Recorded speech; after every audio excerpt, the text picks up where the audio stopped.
Doña Cristina, este tema está cobrando una vitalidad. Vengo de una reunión en Cuernavaca, donde nos juntamos casi 50 expertos de distintos lugares del país para hablar sobre seguridad pública y derechos humanos. Y fíjese que no tiene idea cómo se está hablando ya de los desaparecidos y cómo se habla de víctimas inocentes.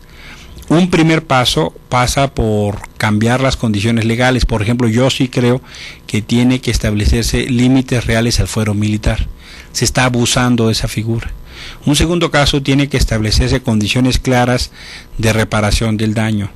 Y esto que usted menciona de las víctimas inocentes es muy peligroso, porque mire, el propio gobierno legitima eso. Ha dicho que son 28,000 muertos y que 90% tienen que ver con la delincuencia organizada. Pero el problema es que eso en el tiempo, doña Cristina, es muy grave, porque la venganza sustituye a la justicia. Si hay un narco o un delincuente o quien usted quiera que mata a una persona, lo que yo tengo que hacer es encerrarlo. Pero si yo no lo encierro, entonces van a venir, o en un segundo momento, amigos, socios, cómplices, jefes del asesinado, y van a matar a gente del grupo 1, y entonces incrementa la violencia. Luego van a regresar los del 1 y van a matar otra vez a los del 2. Y es que tú me mataste a 2, pues yo te mato a 4. Si tú me mataste a 4, pues mataste a uno de mis hermanos, pues ahora yo mato a tu esposa. Ah, tú mataste a mi esposa, pues yo me meto a tu casa y mato a una fiesta. Así, pues entonces lo que está pasando es que estamos viendo una onda expansiva de violencia, en gran medida explicada por la incapacidad del Estado mexicano de responder con justicia. El Estado mexicano está propiciando esos espirales de venganza y de violencia, porque no detiene a los asesinos. Van 28,000 muertos y hay menos de 1,200 averiguaciones previas, y no genera condición. Entonces, claro, los soldados ya están en la matadera. Ya pasó lo de los estudiantes del TEC de Monterrey. No solo los mataron, inclusive los querían inculpar, poniéndoles armas, y los remataron. Ya mataron a los niños en Tamaulipas, a Brian y Martín, que son casos emblemáticos, pero como esos hay muchos. Entonces, necesariamente tenemos que insistir, porque si no, no van a reconocerlo. Y los militares están preocupados, porque cuando sale Calderón, saben que viene un juicio de la historia que los va a juzgar. Por eso el ejército está tan preocupado de tener un marco legal que les dé protección. Va a venir una revisión de cuentas muy crítica con el gobierno de Felipe Calderón en materia de derechos humanos, eso no tenga usted duda, Todavía no resolvemos la guerra sucia. Bueno, pues algo similar va a pasar. Se va a tener que revisar porque no han querido escuchar. Tenemos dos comentarios, Claro uno sí. de Rocío de Guadalupe, que dice: solo una felicitación, pues su inteligencia y claridad siempre provocan comentarios atinados. Gracias, le doña admiro Rocío. mucho. Un abrazo, que tenga muy buena tarde, gracias. Adonai Flores: felicidades Emilio Álvarez y Casa desde Saltillo, Coahuila, bien por la apertura de este tipo de foros. Un abrazo, Dona. Me da mucho gusto saludarle. Fíjese que hace como un año estuve en Saltillo y fui a un albergue del padre Pedro Pantoja. Y no sabe cómo me dolió cuando pasó lo de los migrantes en Tamaulipas. Porque Pedro, allá en Saltillo, me lo dijo. Me platicó una anécdota de que venía muy a cuento. Y tenía que ver justamente con un grupo de migrantes que se habían escapado de una casa de seguridad y fueron a meterse en un refugio de migrantes. Bueno, pues que no los fueron a seguir los Zetas, acompañados de agentes del Instituto de Migración, para pedir que se los regresaran porque eran suyos. Eso pasó hace más de un año, 2 años. Y la verdad es que ahí se han hecho trabajos de derechos humanos muy valiosos. Un fuerte abrazo, don Ahí, que tenga muy buena tarde. Abrazo hasta Saltillo. Ricardo Álvarez nos pregunta: ¿qué calificación le pondría a la CNDH y por qué? Mire, la CNDH es un organismo único en su tipo. Es probablemente el organismo de más recursos en el mundo. La CNDH nos cuesta más de 900 millones de pesos. ¿Qué le gusta a usted? Dividámoslo a 13, pues ¿qué le gusta? ¿Como 80 millones de dólares? O los que sea, pues, según el tipo de cambio, ¿no? 85. Ningún país en el mundo gasta lo que gastamos en la CNDH. Pero francamente, me parece que está teniendo una actitud muy mediocre. pudiendo intervenir mucho más, por ejemplo, como decía doña Cristina, para defender a las víctimas, no lo está haciendo, está interviniendo muy lentamente y fuera de oportunidad. Me parece que la actual administración de la CNDH, como la anterior, la actual de Raúl Plasencia, como la de José Luis Obranes, están más interesados en quedar bien con los gobernantes y obtener favores políticos y ventajas que proteger a las víctimas. La CNDH tendría obligación de tener una agenda mucho más agresiva y no lo está haciendo. Por ejemplo, con todo lo que tenga que ver para la protección de los migrantes. Mauricio Farah presentó un informe y ahora se paran el cuello y la verdad es que no están haciendo nada real para defender. Me parece que tendrían que tener una condición mucho más agresiva, por ejemplo, para defender los derechos de las mujeres. Pues no lo está haciendo. Raúl Plasencia mejor se cayó ante las reformas constitucionales que hicieron en los estados. Todo el tema que tiene que ver la lucha contra la homofobia y la lesbofobia, se han callado, no han dicho nada. La Comisión Ciudadana contra los Crímenes de Odio por Homofobia ha dicho que van registrados solo en prensa en los últimos 10 años más de 600 asesinatos de homosexuales y lesbianas. ¿Qué ha dicho la CNDH de eso? Tenemos una crisis en materia de derechos ambientales. ¿Qué ha dicho la CNDH de eso? Hay una crisis por discriminación. ¿Qué ha dicho la CNDH de eso? Hay un ataque al Estado laico en términos de Estado que garantice los derechos y la libertad religiosa de todas y todos. ¿Qué ha dicho la CNDH de eso? Entonces me parece que la CNDH, con su actual administración, no solo es cómplice, sino que está subsumida a los poderes fácticos y es una vergüenza. Y lamentablemente ese modelo se reproduce en muchas comisiones estatales.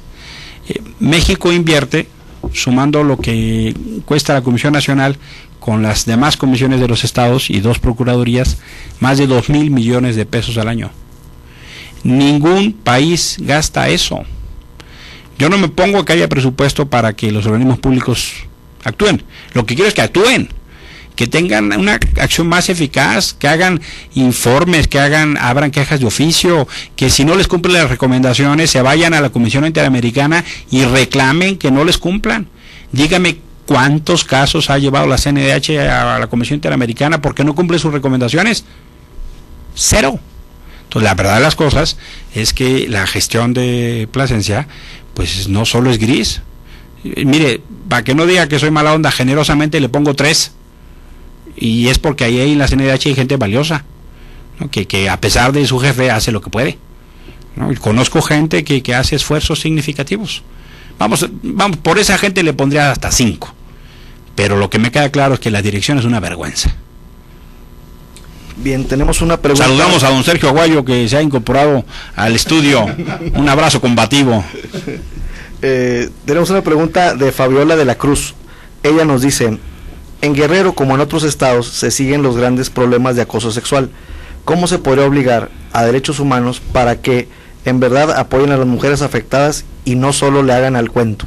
Fíjese que el tema del acoso sexual es un tema muy crítico porque lamentablemente el Estado mexicano no tiene condiciones para proteger a la víctima.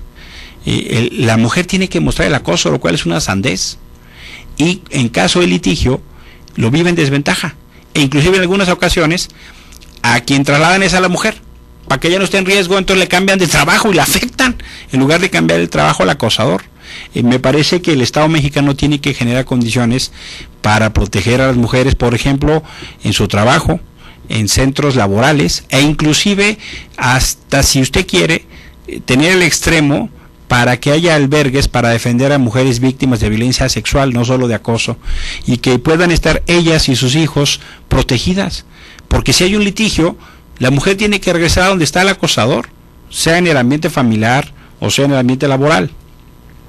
Y la estadística nos dice que el lugar más inseguro para las mujeres de este país no son las calles oscuras, no son los estacionamientos abandonados, no son los parques solitarios, no.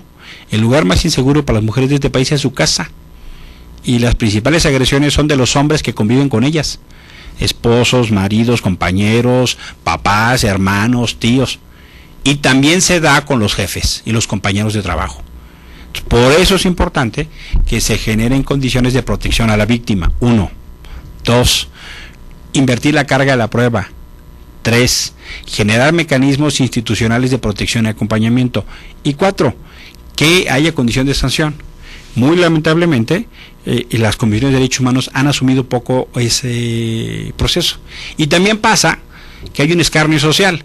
O sea, si la mujer denuncia, es como si ella fuese la del problema. Entonces, por eso es que se tiene que proteger a la víctima. Aquí el mundo está al revés. Inclusive a muchas mujeres les da miedo denunciar por el qué dirán o por qué va a pasar, y van a generarse un escarnio social. Por eso me refiero a que es tan importante. Ese tipo de cosas son las que tendría que estar haciendo a la CNDH o las otras comisiones, por ejemplo. Bien, tenemos otra pregunta de Paula Miranda, que nos dice: ¿qué opinión le merece el Instituto Nacional de Migración en el caso de los migrantes muertos en Tamaulipas y en otros más? Mire, doña Paula, le mando un saludo, así como a doña Fabiola. Es una vergüenza. La actitud de esta mujer, Cecilia Romero, bueno, francamente yo no sé cómo la dejaron llegar hasta los niveles que llegó. Es que no hay responsabilidad. Mire, cuando el cinismo es la norma de servicio público, no hay límite. En algún momento Cecilia Romero dijo: no, yo estoy aquí, solo me puede mover el presidente o Dios. No, pues así está muy difícil la cosa. O sea, no hay ética. Se denunció la corrupción de agentes del Instituto Nacional de Migración, se participan en el delito. Inclusive hay estudios que demuestran en el aeropuerto de la Ciudad de México, llegan al avión, recogen a las personas, les dan $5,000 y los meten al próximo avión. En ocasiones los propios agentes del Instituto Nacional de Migración juegan del lado de la delincuencia. Bueno, entonces no digamos que es el instituto, pero que si hay servidores públicos, lo que esperaríamos es que el instituto tuviera tramos de control. La manera en la que tratan a los migrantes el Instituto de Migración es una vergüenza. Tienen un eufemismo que le llaman resguardo, para no decir que están detenidos, que los migrantes están a resguardo. Todos los meten en estaciones migratorias que son como cárceles. Aquí en Iztapalapa hay una. Bueno, eso está denunciado y rechazado por las instancias de Naciones Unidas, y el gobierno mexicano se hace que la Virgen le habla. O sea, no actúa, nada más tiene los ojos para arriba. Ha habido denuncias de redes de tráfico de personas, por ejemplo, hasta reportajes que ha habido en tele y en periódicos del tráfico de personas que vienen de Cuba, los flujos migratorios de tráficos de personas que pasan por la corriente hacia Veracruz y que llegan a Texas y que tienen colisión de autoridades, la vinculación que se ha dado con los Zetas. Bueno, ese tipo de cosas esperaría uno que este gobierno tuviera una actitud muchísimo más firme, y la verdad es que no lo tiene. Decía Felipe Calderón en su campaña: manos limpias. Aquí es donde tendría que estar actuando con mucho más severidad, y si un servidor público engaña su compromiso, debería ser sancionado. La verdad es que la administración de la señora Romero es un absoluto